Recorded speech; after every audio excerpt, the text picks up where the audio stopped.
ஓம் ஸ்ரீ குருப்யோ நமக. நன்றாக குருவாழ்க, குருவே துணை. பரபிரம்ம ருத்ரகாயத்ரி ஞானஸ்வரத்து நண்பர்களுக்கு வணக்கங்களும் வாழ்த்துக்களும். இந்த பதிவு சிம்ம லக்ன நண்பர்களுக்கு 11 நாட்களுக்கான பலாபலன். ஜூன் 20 முதல் ஜூன் 30 வரை கிரகங்கள் செல்லக்கூடிய நட்சத்திரங்கள் மற்றும் சந்திரன் செல்லக்கூடிய நட்சத்திர அதிபதிகள் வழியாக நம்ம பலாபலன்களை பார்க்க இருக்கிறோம். இப்போ சிம்ம லக்னத்திற்கு முதல் நாளான ஜூன் 20ஆம் தேதி வியாழக்கிழமை சந்திரன் 4ஆம் இடத்துல விருச்சிக ராசியில பயணிக்கிறார். அனுஷ நட்சத்திரத்துல. சனி நமக்கு கண்டகச்சனியா 7ஆம் இடத்துல குருவனுடைய நட்சத்திரத்துல இருக்காரு. குரு 10ஆம் வீட்டுல இருக்கிறதுனால இன்னைக்கு புது புது காரியங்கள், தொழில் பலம், ஒரு முயற்சிகளுக்கெல்லாம் வெற்றி, இதெல்லாம் நல்ல நிலைமையில நடைபெறும். சனினால நமக்கு நன்மைகள் கிடைக்கும். நல்ல நாளாக இருக்கும். அதே போல உற்பத்தி சார்ந்த துறைகள், இரும்பு சம்பந்தப்பட்ட தொழில் மற்றும் கட்டுமானம், கட்டடம் மற்றும் இந்த கவர்மெண்ட் ஆஃபீஸில் வேலை பார்க்குறவங்க எல்லாத்துக்குமே சிறப்பாக இருக்கும். ஜூன் 21 கேட்ட நட்சத்திரம், புதனுடைய நட்சத்திரம். புதன் நமக்கு லாபஸ்தானத்தில் ராகு நட்சத்திரத்தில் இருக்காரு. ஆனாலும் கூட ராகு 8ஆம் வீட்டில் இருக்கிறதுனால சில விஷயங்களை ரொம்ப ஆவலோடு எதிர்பார்த்து ஒரு மாதிரி பிரச்சனை இருக்கிற ரிஸ்கான விஷயங்களை எடுக்கக்கூடாது. ஆசை நமக்கு சில விஷயத்தில் போய் சிக்க வச்சு வேடிக்கை பார்க்கும். அதனால் ஆசைகள் முறையற்ற ஆசைகளாக இருந்தால் தவிர்த்து விட்டு கடமைகளை மட்டும் செய்வதற்கு பயன்படுத்திக்கோங்க. ஏன்னா 8ல் ராகு இருந்து அந்த ராகுவோட நட்சத்திரத்தில் இத்தனை கிரகம் இருக்கு. புதன் இருக்கு, சூரியன் இருக்கு, சுக்கிரன் இருக்கு. இவங்க எல்லாருமே ராகுவை போல பலன் தருவாங்க. அதனால செவ்வாய் கிரகமும் சுக்கிரனுடைய நட்சத்திரத்துல மாறிட்டார்.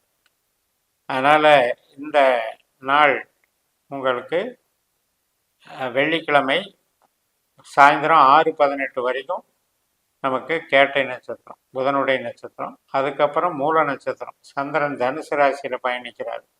மறுநாள் சனிக்கிழமை ஜூன் 22 மாலை 5:54 வரைக்கும் மூல நட்சத்திரம். மூலம்ங்கிறது கேதுனுடைய நட்சத்திரம். கேது 2ஆம் வீட்டில் இருக்கிறதுனால பேச்சுனால நமக்கு சில பிரச்சனைகள். அதனால் கொஞ்சம் தாயார் சம்மந்தப்பட்டதாகட்டும், கணவன் மனைவி உறவுலையாகட்டும், பேச்சில் கொஞ்சம் அடக்கி வாசிக்கணும். பணம் கொடுக்கல் வாங்கலையும் கொஞ்சம் ரிஸ்க் இல்லாமல் போகணும்.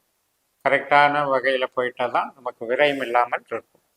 அடுத்த நாள் பூராட நட்சத்திரம், ஞாயிற்றுக்கிழமை மாலை 5:03 வரைக்கும் ஜூன் 23ஆம் தேதி சந்திரன் தனுசு ராசியில சுக்கிரனுடைய நட்சத்திரத்துல பயணிக்கிறார். இந்த நாளும் நம்ம கொஞ்சம் எச்சரிக்கையா இருக்கணும். ஏன்னா சுக்கிரனும் ராகுசாரம், புதனும் ராகுசாரம். அதனால புது நபர்கள், பணம் கொடுக்கல் வாங்கல், புதுசா நம்ம ஒருத்தரை நம்புறது, பழக்க வழக்கங்கள்ல எச்சரிக்கையா இருக்கக்கூடிய நாளாக இதை நீங்க பார்க்கணும். அடுத்த நாள் திங்கட்கிழமை உத்திராட நட்சத்திரம், 6ஆம் வீட்டுல சந்திரன் வந்துடுறாரு.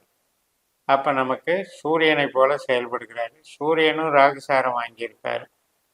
11ஆம் இடத்துல சூரியன் ராகுசாரம் வாங்கியிருக்காரு. அதனால் கவர்மெண்ட் சம்மந்தப்பட்ட அலுவலகங்கள், ஆஃபீஸு, உயர் அதிகாரிகள் இது சம்மந்தப்பட்ட விஷயத்துலையும், அது சம்மந்தப்பட்ட நண்பர்கள் விஷயத்துலையும் கொஞ்சம் எச்சரிக்கையாக செயல்பட்டுக்கணும். மெயினாக எலக்ட்ரிசிட்டி, எலக்ட்ரிக் கரண்ட்டு இதில் எல்லாம் கொஞ்சம் கவனமாக செயல்படணும். வாகனங்கள் ஓட்டுறது இதில் எல்லாம் கவனமாக செயல்படணும். உத்திராட நட்சத்திரம் மாலை 3:53 மதியம் வரைக்கும் இருக்கு. அதுக்கப்புறம் திருவோண நட்சத்திரம். இந்த திருவோணம் நல்ல பலன்களை தரக்கூடியது. சுப செலவுகள் நடக்கும். குழந்தைகள் வழி, மற்ற உறவினர்கள் வழி எல்லாத்துலேயுமே ஒரு சுபத்துவம் இருக்கும். ஜூன் 25 செவ்வாய்க்கிழமை மதியம் 2:32 வரைக்கும் இந்த திருவோண நட்சத்திரம். நமக்கு வேலை வாய்ப்புலையும் சரி, ஒரு எதிரிகளை வெல்லக்கூடிய ஆற்றல்லையும் நல்லா இருக்கும். அடுத்தது அவிட்ட நட்சத்திரம், செவ்வாயினுடைய நட்சத்திரம். இது மறுநாள் புதன்கிழமை ஜூன் 26 மதியம் 1:04 வரைக்கும் இருக்கு. செவ்வாய் நமக்கு பாக்கியஸ்தானத்தில் சுக்கரனுடைய நட்சத்திரத்தில் இருக்கிறதுனால குலதெய்வ கோயில், நமக்கு கமிஷன் வகை தொழில் மற்றும் கன்சல்டிங் பிஸ்னஸ் பண்ணுறவங்க, ஐடி லைனில் இருக்கவங்க எல்லாருக்குமே சிறப்பை கொடுக்கும். புதிய கல்வி படிக்கிறவங்க, ஆராய்ச்சி கல்வி படிக்கிறவங்க, ரிசர்ச்சில் இருக்கவங்க எல்லாத்துக்குமே சிறப்பை தரும். ஆன்மீக சம்பந்தப்பட்ட ஈடுபாடு, குலதெய்வ கோயில்கள் மற்றும் ட்ரஸ்ட்டில் வேலை பார்க்குறவங்க அனைத்துக்கும் நன்மை தரும் சிறப்பான நாளாக இருக்கும். தெய்வ பலம் அதிகரிக்கக்கூடிய நல்ல நாள். அதுக்கப்புறம் மதியம் 1:04 புதன்கிழமை அன்னைக்கு தொடங்கக்கூடிய சதய நட்சத்திரம் வியாழக்கிழமை ஜூன் 27 நண்பகல் 11:36 வரைக்கும் இருக்கு. அது 7ஆம் வீட்டில் சந்திரன் ராகுனுடைய நட்சத்திரத்தில் பயணித்து ராகு 8ல் இருக்காரு புதனுடைய நட்சத்திரத்தில். இன்னைக்கு எடுத்த காரியங்களில் வெற்றி, புதுவித நண்பர்களால் ஆதாயம், புதிய சந்திப்புகள் மூலம் நமக்கு டெவலப்மெண்ட்ஸு. அதனால் மன திருப்தியான நல்ல நாளாக இது அமைகிறது. உறவுக்கும் சரி தொழிலுக்கும் சரி நன்மைகளை தரக்கூடிய நல்ல நாளாக அமைகிறது. இந்த பூரட்டாதி நட்சத்திரம் சதயம் முடிந்து 11:36 வியாழக்கிழமை தொடங்கக்கூடியது. வெள்ளிக்கிழமை காலை 10:10 வரைக்கும் பூரட்டாதி நட்சத்திரம். அதே பூரட்டாதி நட்சத்திரத்தில் தான் 7ஆம் வீட்டில் சனி பயணிக்கிறார். அப்போ சனி சந்திரன் சேர்க்கை அப்படிங்கிறது குரு மாதிரி செயல்படுது. குரு 10ஆம் வீட்டில் இருக்கிறதுனால பார்ட்னர்ஷிப்புகளுக்குள்ள கொஞ்சம் மனசஞ்சலங்கள் ஏற்படும். புதிய நபர்கள் கஸ்டமர்கள்கிட்ட சற்று வாக்குவாதங்கள் ஏற்படும். பட் இருந்த போதிலும் உங்களுக்கு மரியாதை, தொழில் பலம், கௌரவம் கிடாது, பணவரவு நன்றாக இருக்கும். அடுத்த நாள் சனிக்கிழமை உத்திரட்டாதி நட்சத்திரம். அதாவது முதல் நாள் வெள்ளிக்கிழமை காலை 10:10 உத்திரட்டாதி நட்சத்திரம்.